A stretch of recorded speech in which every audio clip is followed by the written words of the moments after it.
Hey everybody, it's Carmelo here with another action figure review for Chimeras Customs. Today I have the brand new Spider-Gwen action figure from the new Spider-Man Marvel Legends Infinite line.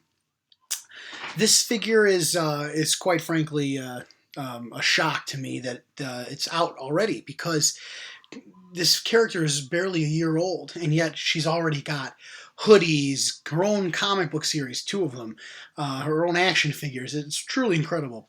I think a lot of that is due, besides for the general love and affection for Gwen Stacy and the continuing growth of female characters in comic books, which is excellent, both for new readers and old.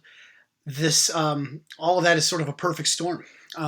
I also think, in no small part, her enormous popularity that sets her apart from all of the other different versions of Spider-Man characters is, I think she has a fantastic costume, and that's represented perfectly here in this action figure. This figure has this subtle purple or pinkish glow around the eyes, and gets the perfect web pattern here in the underarms and in the hood, which is very distinctive, and a neat way to employ the webbing pattern, because this figure's costume is primarily the negative space. See here, this is a spider, and that's the black here isn't the positive space; it is the negative space, which is a very interesting costume change. And the use of strong whites also sets her apart from other versions of Spider-Man. Um, Figure-wise, it's the same standard female body sculpt that Marvel Legends has been using recently, that Hasbro's been using, which I find to be very solid. It captures the shapes very well. It's not overly sexualized. The bean-shaped ball joint here doesn't break up the hip line, but still allows full mobility. Um, Mine has very solid joints and pieces.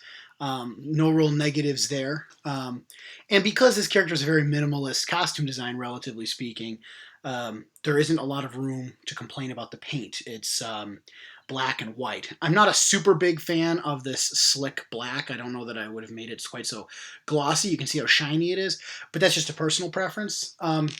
Really cool thing about this action figure, whose head I've just ripped off, is that it comes with interchangeable heads, which I think is really, really cool. And I think, despite how cool the hood looks, I think the unmasked Gwen Stacy is almost cooler. It even comes with a separate piece that attaches here, as if it's the hood rolled down behind her. And I think that's freaking awesome. I think the face looks real nice too. It looks, it's a great likeness to the character. It's doesn't have any weird looks on her face. She's not cross-eyed or anything goofy like that, like you see a lot of times with people face figures. So overall, I give this a really high review. I think if you find this figure, you should definitely pick it up. It's likely to be worth a lot of money.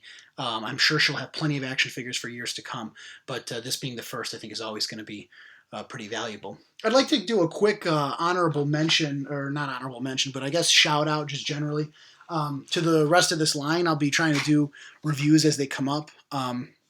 Something cool that I guess it just occurred to me today, that Hasbro's been doing is, probably to save money, is the packaging. Instead of having each character have its own packaging, two characters share a given package. So they've referred to these two characters as the Edge of Spider-Verse. We've got the superior foes over here, and villains over here. And I think that was a pretty good idea, as far as saving packaging, because I feel like the higher quality of these figures means they're passing those savings along to us in the form of better quality control. I want to do a quick review of this lineup, because I think, frankly, this is an excellent lineup.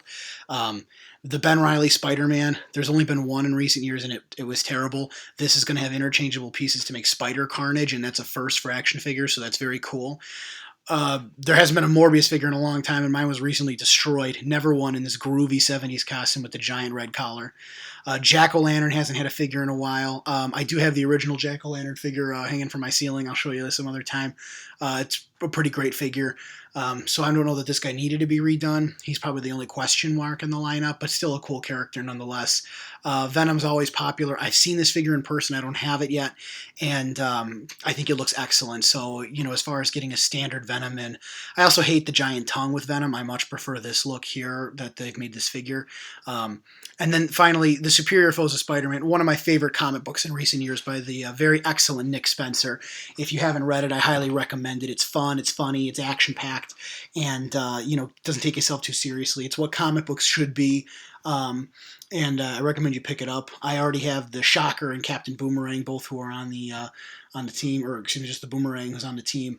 And so I want to get these two new foes to kind of round them out.